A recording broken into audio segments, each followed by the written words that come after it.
Cole, how's it going, man? Hey, I'm doing good, man. How are you? I'm doing good. Thanks for coming on the podcast today. Yeah, thanks for having me. Absolutely. So, got with me here Dr. Cole Snyder of Envive Chiropractic in Sioux Falls, South Dakota.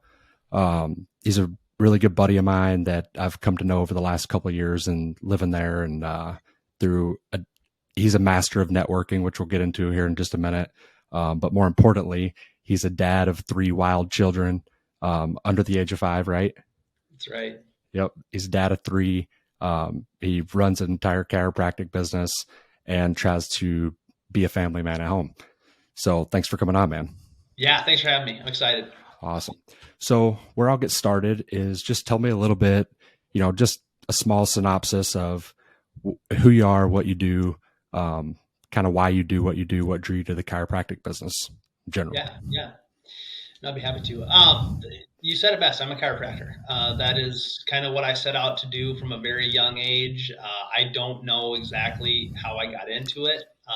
It just was something that resonated with me, and I just pursued it since the 5th grade, as far back as I can go. And so with that journey, it took me to, I went to school here in Sioux Falls, and that's where I ended up getting connected with my mentor and now business partner and the business that I now operate in, which is a fun story. And then I had to go down to chiropractic school. So I went down to Florida with my wife at that time. We just got married and moved down there. And so that's where we were there for 3 years going through school, and ended up starting our family and having 2 of our 3 kids down that way. And now we've been back in Sioux Falls a little over 3 years. I've been in the business for 3 years. And our family's currently ages 5, 3, and 2. You said it best when you said wild. I think that's the nature of kids at this stage, but they also got a lot of me in them. So that's one of the challenges. So Absolutely. That's probably about as short as I can get it. Absolutely, man. So tell me a little bit about, because I know you have a really cool story. I want to go back to college a little bit. So why only 3 years for chiropractic school?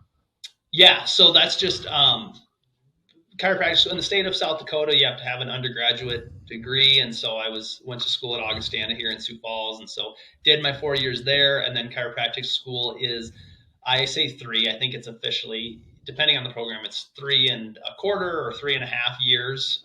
And so that's just school straight through. And so I graduated undergrad, and then 3 weeks later was starting in that program. And so went summer of 2016 through summer of 2019 when I came back here. And so that's just the approach that the school that I went to took. And so fast tracked it a bit, which was nice. So you and your wife, you had a kid at some point during college, correct? Yeah. So we had my wife and I got married a week after I graduated from undergrad. And then 2 weeks later, we moved down to Florida. And I always tell this story. I mean, we were high school sweethearts, if you want to call it that. I've known her for many, many years. I got to her when she was young, and she kind of convinced her there really wasn't going to be anything better out there. So why even look? So we ended up at the same college that was dating for a lot of years before we got married. And we're 3 months into it. And she kind of comes to me and goes, "Man, this is not what I thought it was going to be. I mean, it's not that great." So I said, "Well, maybe let's try having kids." And so we had our first kid right about a year after we were married, while I was in school. Ended up having our second son there a few months before he graduated. So we were living in a 1-bedroom apartment down in Florida with 2 kids there for a while. So that was interesting. And then our daughter came after. My wife does love me. There's some humor in that. But, that's kind of how we got there. Absolutely, man. So one of the biggest things that I respect about you is I've not seen many people so committed to delayed gratification and patience. So tell me a little bit about, because like one of the things I love about you is, do you still drive the Buick? Oh man, I wish it no longer is operable, but I did have the Buick for a long time. How long did you have that thing? That was my wife's, and you're talking about a 2001 Buick LeSabre that was an interesting vehicle. But no, that was my wife's car in high school. We had that thing. I was driving that through the winters of South Dakota, busting through snow drifts. And Oh yeah. when Cody was living in Sioux Falls, that was what I drove around in. And so it got to the point where mechanically there were some issues, but more importantly, I think I was parking about 3 blocks away from anywhere I had to be, just so nobody saw the vehicle, and so that's when we had to make that. But Yeah. What I love about that is, when you were a doctor for 2 out of the 3 years you were driving it, I would assume. And yeah, so, when it seems like a lot of people, and I don't want to get into stereotypes, but a lot of people, when they get that doctor title and they get a good job, mhm. the first thing that they do is go out and, buy a nice car and really get into that, uh, facade, I would call it, for the most part.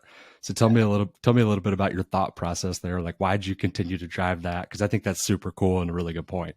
Yeah, well, I think it leads into a bigger conversation, but I'm a firm believer in kind of having a vision and setting goals and what are you working towards, and then really when you can get that clarity, everything you do should serve that. So for me, coming out of chiropractic school, I got student loan debt and all that stuff.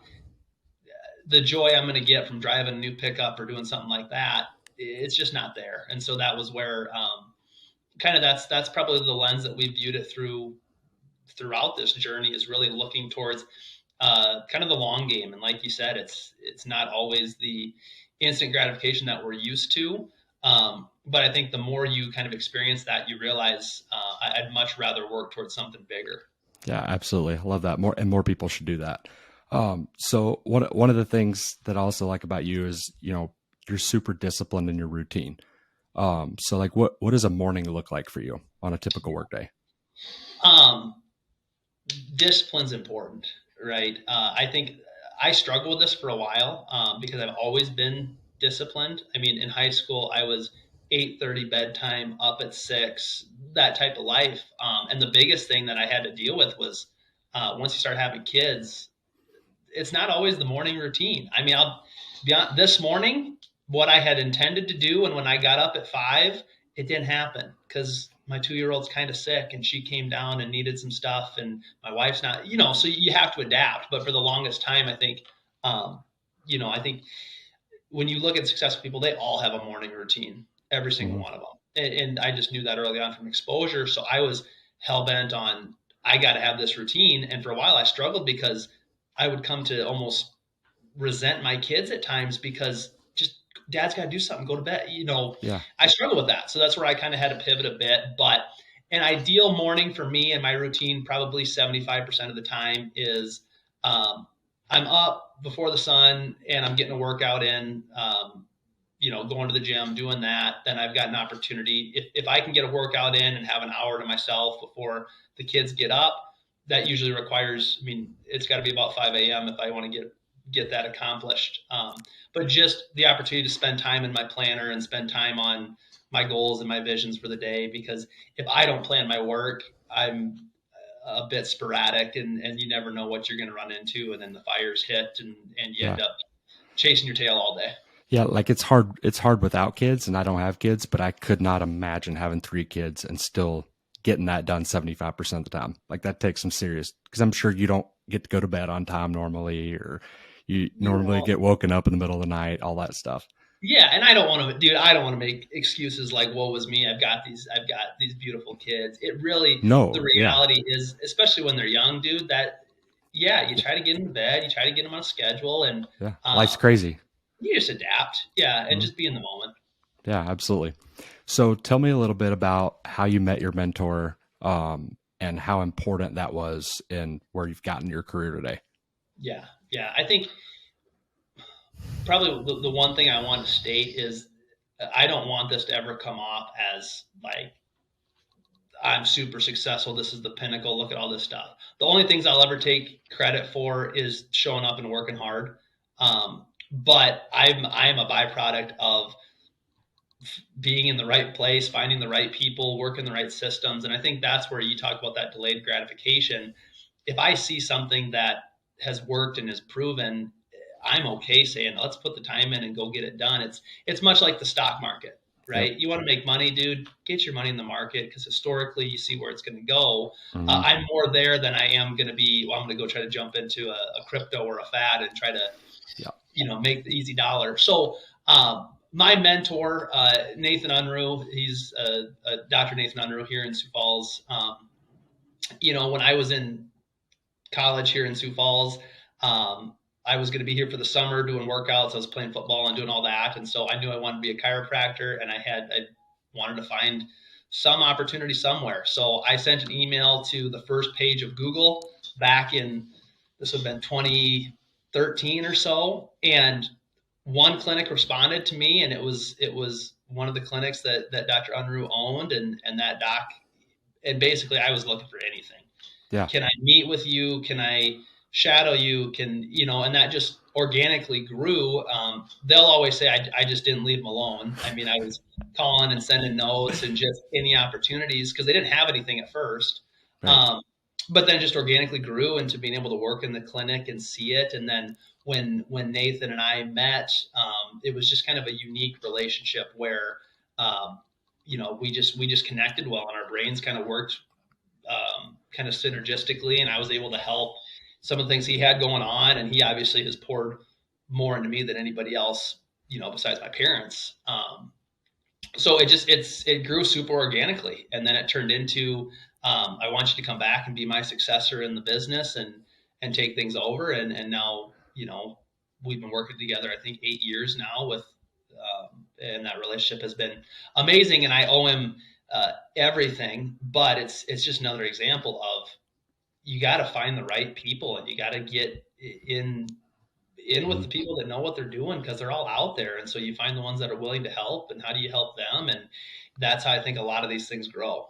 Absolutely. And one cool thing is that, I think you guys, or where I'm kind of dumb in this regard, but Yeah. um, I'm dumb in a it, lot of things. me too. But in the chiropractic business, there's not a lot of entrepreneurial mindsets. Am I right? Like you and like Nathan have. It's hard in the chiropractic profession. Where we struggle is not the healthcare and dude. Chiropractors are fantastic clinicians, and they Hmm. are amazing for the most part, at helping people, which is what we all got into it for. What we find and what separates the ones that are able to make the biggest impact is all the business stuff and the leadership stuff because you don't get that in school, and that's not the school's job. Their job is to help you to pass your boards and become a good clinician. And so and that's where Nathan was able to pour into me, and then through another couple other companies that he's got, help make an impact to help these docs figure it out. Because dude, chiropractors are resilient. They're going to try everything under the sun, and they're going to try their hardest, and it's not easy. But too many of them fail and struggle because they just don't know what they don't know. And so that was where I think my opportunity early on to see it from that lens and then go to school just helped me realize, kind of that how it really works in the real world type scenarios. Yeah, absolutely. So, and another cool thing about you too is that because he actually introduced us, um, Mm-hmm. and I haven't seen a lot of anybody with a doctorate or anybody that runs a clinic like that. They're usually not huge networkers, but that's Mm-hmm. something you guys have really honed in on. Is that something that's natural for you? Is that something that he just taught you? Like what does that look like? No, it's Nathan, I mean, that's how he built the business. He said, dude, everyone in this town has to know me. And I think to this point they do. I mean, Hmm. he's well known, well respected. He's done a lot of things. And you've used the phrase master networker to describe me. I think I'm far from that. That's probably the biggest area that I view that needs to improve and grow on. But it's the nature of, and I don't even really like the term networking. It's relationships. It's Yeah. especially in our town of Sioux Falls. You're never more than one or two people away from somebody, so much like Nathan introducing us. Mhm. It's really, how do you just um, get known and get involved in the right circles, and really add value outside of networking. I just think of insurance agents just handing you cards back and forth, and I've been a part of those things. It's just, no one wants to do business like that. What Yeah. How can we help add value to what you're doing? um, and that's the nature of being a chiropractor, is people don't wake up with a headache and come see you unless they know you. Yeah. And so that's where they've got to know who you are. And so that's a big focus for me in the next year, is in improving upon that, because he's amazing at it and he's very well known, and I'm working at it, but I got a ways to go.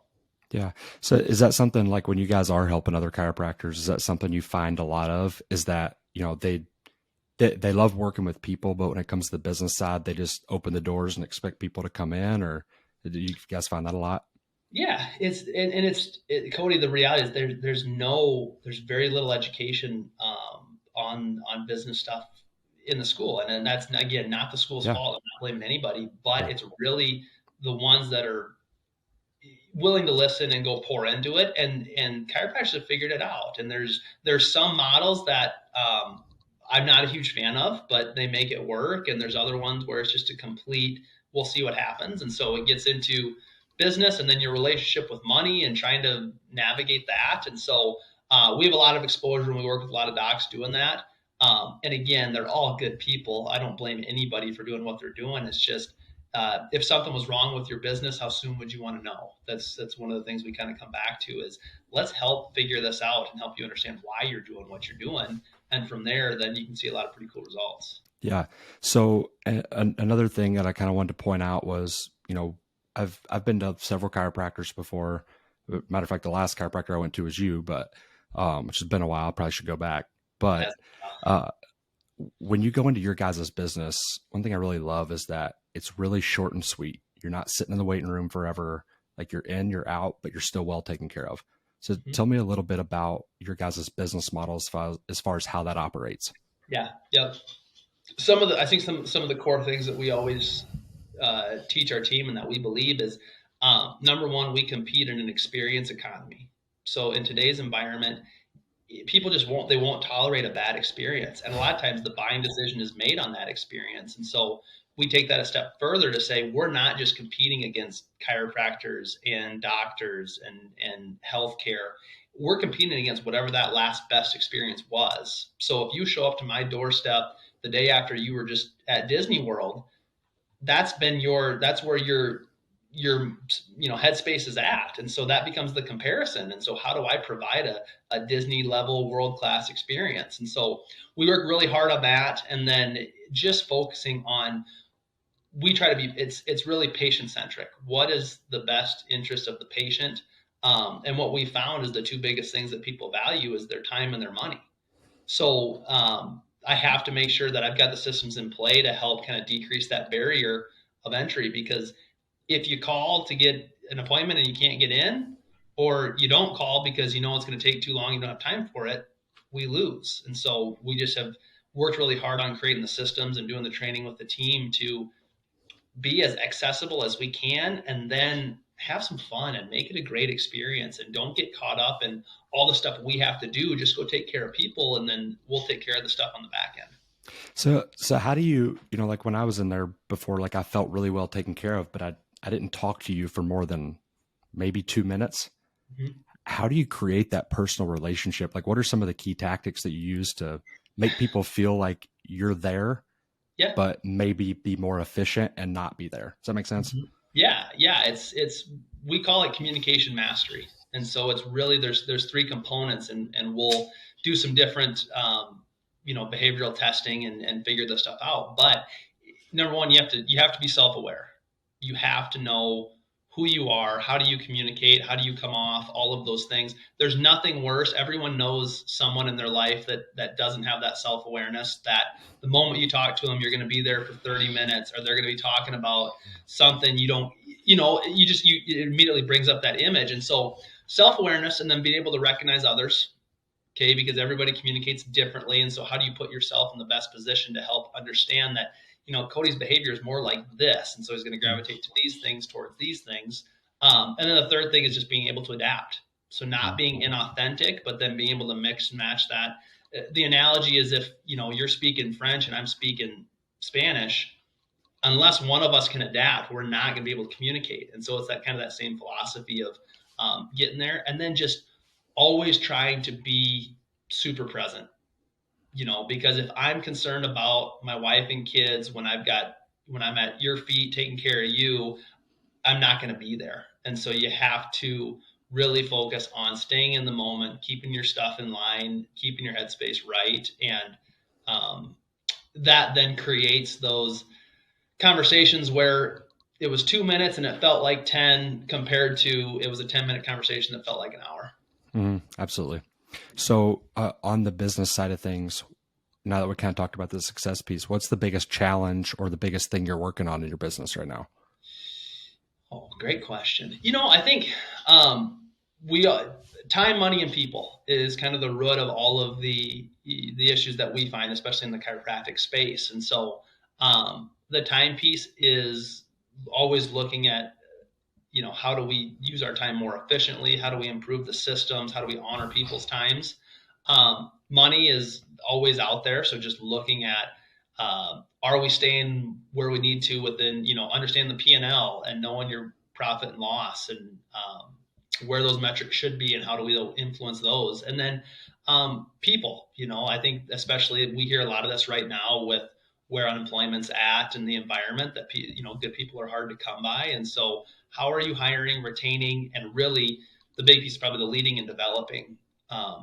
Because in my market, in my space, I can't go and pay a premium, um, for what we need. Right. There's a limit, but I have to be honest with that to say I'm not paying peanuts to get monkeys. But then also, how do I add more value to say we're going to take a really an investment in you as a person, because businesses don't grow, people grow, and so we get a lot of good people that we can just help say, however long you're going to be here, let's help you, whether this is a stepping stone or this is the final destination. We're all leaving someday, so let's help try to make it as valuable as it can be. Absolutely.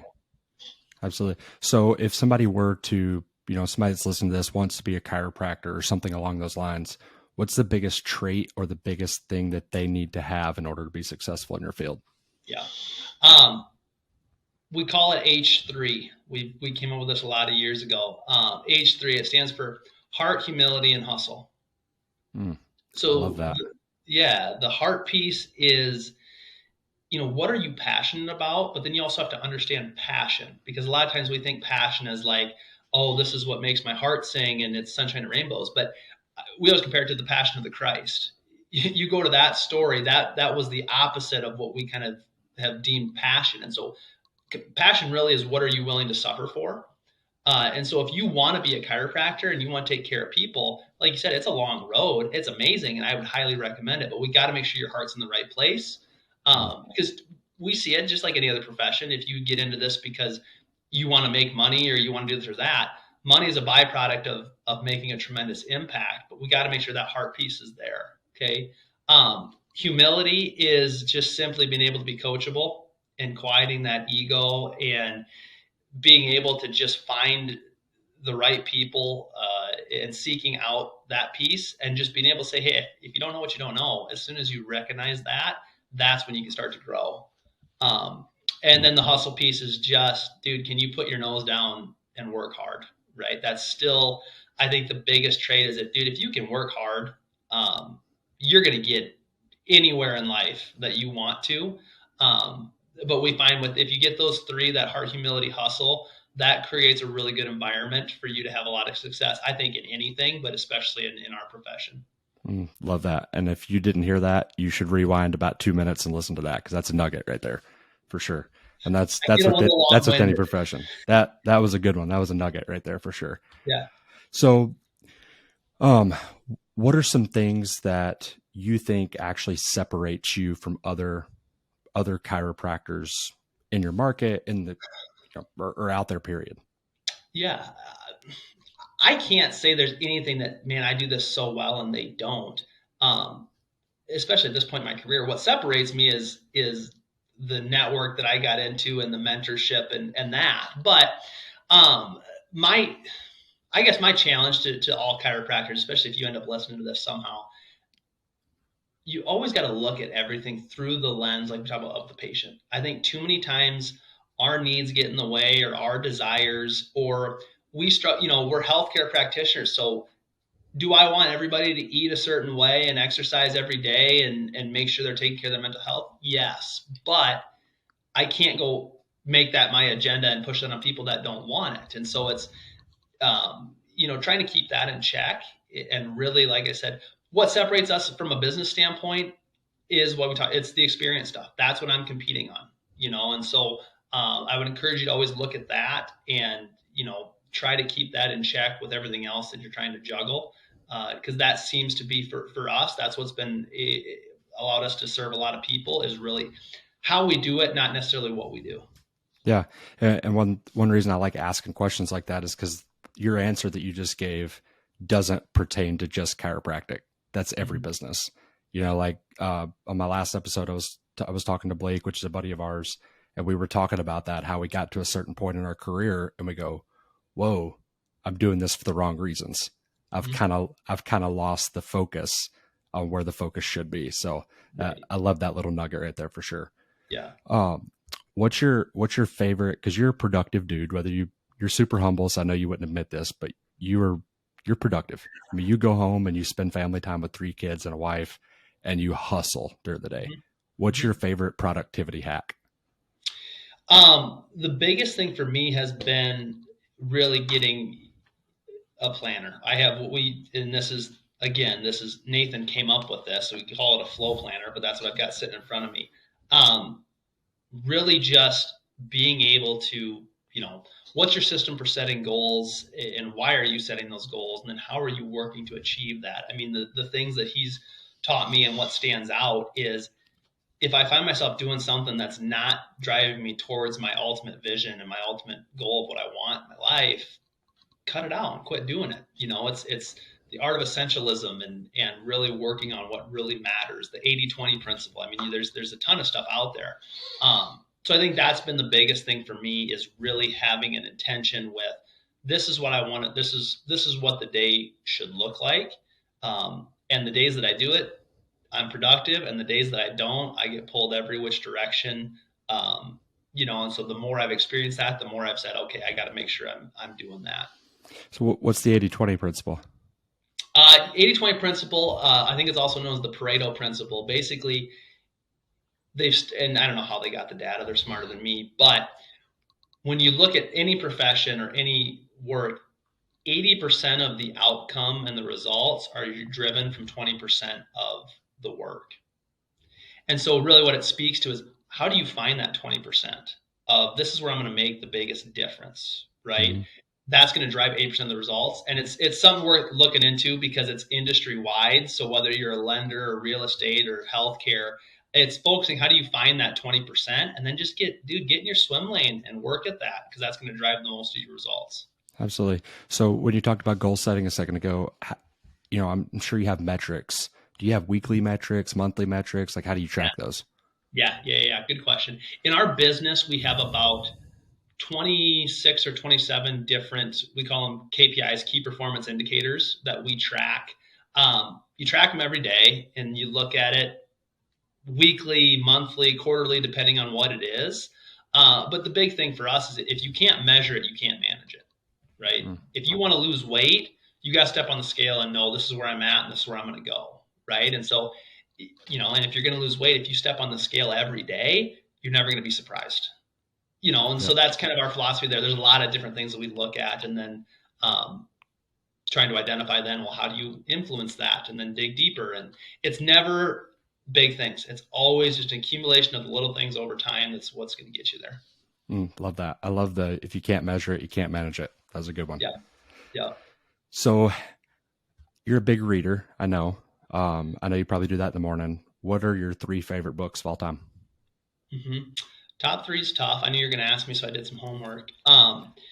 One of the biggest books for me was, it's relatively new, the Gap and the Gain. That was by I think Ben Sullivan's his name. I forget, but the gap in the gain is huge, especially if you're kind of a high achiever or aspire to be. And all I mean by that is if you like really working hard at something, you're a high achiever. But that book really helped my mindset. That was kind of my focus this year, was going through some of that.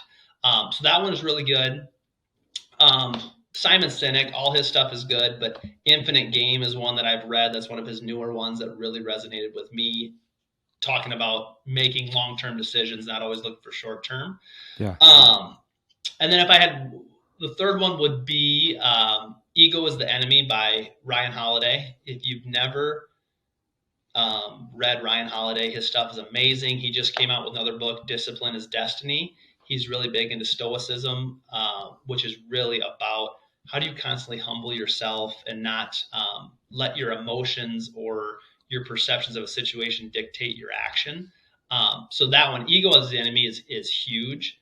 And I could go on, but those are three good ones. I thought I read a lot, but I haven't read any of those three, so I'm gonna have to get to work. My Nathan reads a book a week, and he has for years. Okay, Really? I'm nowhere near the reader he is, but I've got that. He's always said readers are leaders. And so that's been something that, dude, it's exposing yourself and challenging your mindset. I fell off the wagon this year in trying to read and get caught up with the kids, and so getting back up into it is something that we'll do here in 2023, but it's important, man. Yeah. And I found myself listening to audiobooks a little too much, and I wasn't as engaged versus when I actually sat down and read the book and, made it a part of my daily routine. It's not the same. You don't get as much. No, here's where I've found success with that. I do the audiobook first, because you'll know in the first couple chapters if it resonates with you. Dude, if it doesn't, because I was, for a while there, I was like, I got to read a book a week, and I would just churn through and I'd get nothing out of it, or I wouldn't trying to force yourself to read them. There's millions of books. Go find the ones that resonate with you, and the ones that don't resonate, you can still learn something, but then also probably spend some time going, why didn't I like that? But I do the audiobook first. Then if I like it, then I'll get the print copy and go through that in a little slower pace. But yeah, I like that. That's a good little hack, because I find myself sometimes like trying to force myself to read them, and it makes me resent it. So that's a good hack. Yep. So, this is kind of a taboo question, but like, what gets you up every day to? Because I mean, I know that you don't get a ton of sleep. Like you're a disciplined dude. You try to get up in the morning and do your daily routine. What gets you up every morning to do what you do? Hustle. Yeah, it's a good question. And it always comes back to your why. If your why is big enough, the hows will take care of themselves. So I think, I feel incredibly blessed, and, you can get into faith and the impact that God has had on my life. I mean, I owe it to, really just to work my tail off. But I think the more tangible one is, my wife and kids, because, motivation can come from a lot of different sources. And really my motivation is fear of failure and embarrassment. Because I don't want to ever have to come home to my wife and tell her, hey, this can't happen, or we can't do this because I wasn't able to drive results, and I think in the back of my mind, dude, I'm unapologetically, I love being a dad. Like, that's, if you ask my hobbies outside of work, it is being a dad. It's 100%. It's playing Legos and wrestling and going to the park. And so, if I could find a way for that to make me, provide an income and make a living, I probably would do that, but I can't. And so when I'm working or when I'm doing things, it's really, is this driving me towards my ultimate goal? And would my wife and kids be proud of me for doing it? And is it going to lead to a more tangible, improvable outcome for them? I think that keeps me away from, being out doing other things that just doesn't serve that. Yeah. And one of the cool things I love about you and your wife, and I haven't actually spent a lot of time around her, but one cool thing is how good you guys work together. Like, you're both committed to the same cause. Like, she's as if not more committed than you are. So talk a little bit about the importance of that and having that support at home. Every business is a family business. This is something we always talk to with chiropractors, because who are your stakeholders, right? If I can't operate a business that can make an impact and I can't take care of my wife and kids, we're going to run into trouble. So I always joke she works way harder than I do. When you've got, she stays home full time and she has made sacrifices. I mean, her whole life for our kids, That's but the hardest job in the world, it, because oh, that you can't just clock out of that one. no, never. It never stops. It Yep. never stops. She sacrificed her mind, her body, her soul, all for the kids. But early on, we had made the decision. It was like we didn't want to have both parents out of the house and drop the kids off at daycare and dude, there's nothing wrong with that, but just No. get on the same page. And Yeah. I joke, she works way harder than I do, and I'll tell you that all day long because it's different and it doesn't stop and it's 24 hours. But um, I just look at the opportunities that she's had to be with the kids and help raise them and be there for all the moments because I can't be, and Yeah. that's something we had to wrestle with and work through. But we work well together. She's amazing, and that just allows us to go do the things that we want to create and do for our family. Love that. Love that. So what is, because I know you did your homework because you're a homework guy. Yeah. What's one question you wish I would have asked you, and how would you have answered? Oh man. Um, I think even the question that we didn't ask is how you and I got to know each other. Mm, Because the reality is, you and I don't. I mean, we've had a handful of conversations. We're yeah. not that Right. uh, tight, but I think it's a cool story because it's for me. I remember walking into Coffea on Phillips Avenue downtown and seeing Mm-hmm. you, and it was that exposure piece because you're a little bit younger than I am. You were Mm-hmm. doing a lot of things that I had no knowledge in, and so it's that exposure and that challenge, and then just I resonated with your work ethic and you why you were doing what you're doing.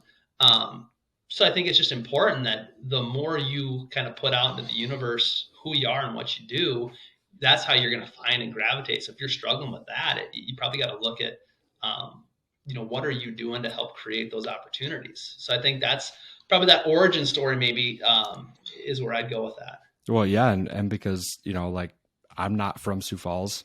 When I Mm-hmm. met you, I'd only lived there for I think 2 years, Mm-hmm. so we don't do the same thing. We don't have the Yeah. same hobbies, but through that networking and through both of us being, you know, both of us hustling and out there trying to meet people, we just cross paths through Right. through Nathan, and same way with you and Blake, and Yeah. it's kind of come full circle, which has been super cool to see just how that's progressed. And just because I tell people that story all the time, because the same way with Blake and I didn't know him, he didn't know me, and it's just turned into this like blossomed deal of just a lot of people that have the same mindset, that whether we're best friends or not, we have the same mindset and we're surrounded by the same people. Right. Yeah. And I think if you go into any relationship looking at, what can I give versus what can I get, Mm, and in your case, I was like, dude, I got a lot to learn from this guy and what he's doing. And so that just is where it resonated. And not everyone has to be your BFF that you talk to every day, but it's just that mutual respect and understanding of, I've got a lot to learn just through observation. yeah, I mean, likewise for you. I mean, because you're a good business dude, and I can learn a lot about business from you. And it's just, I think people focus too much on a certain niche of, oh, I need to, for me, I need to talk to other mortgage lenders, or I only need to talk to realtors.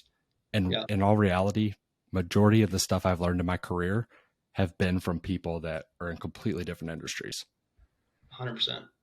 Because especially like the customer centric piece, and that's something not a lot of people in my industry talk about, not in yours either, but that's one big thing I've learned from you guys is the whole doctor nurse thing, Right. where you can be super efficient with your time and work on more people, but they still feel taken care of. Right. So where can people find you if they wanted to connect with you, if they want to come Yeah. see you for an appointment? Where can they find you at? Yeah. Yeah. I'm old school. I have social media, so I'm on Facebook. If you wanted to message me, I'll get to it at some point. I'm not as modern as Cody's been with this stuff. But we have in Vive Chiropractic here in Sioux Falls. If you Google us there, you'll find us, and we're here as much as we can be. And then on the flip side of that, if there's opportunities that you want to engage outside of just chiropractic stuff, I'll be here. So that's the easiest place to find me. Awesome, man. Well, I really appreciate your time.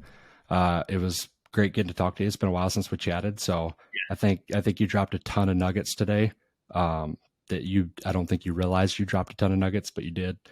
Any any nugget that I dropped was bestowed onto me by somebody else, and I think that's more just I think I have the obligation to regurgitate it. So there's no reinventing the wheel, so that's where all of us get it from, man. So exactly. I appreciate you, buddy, and appreciate your time.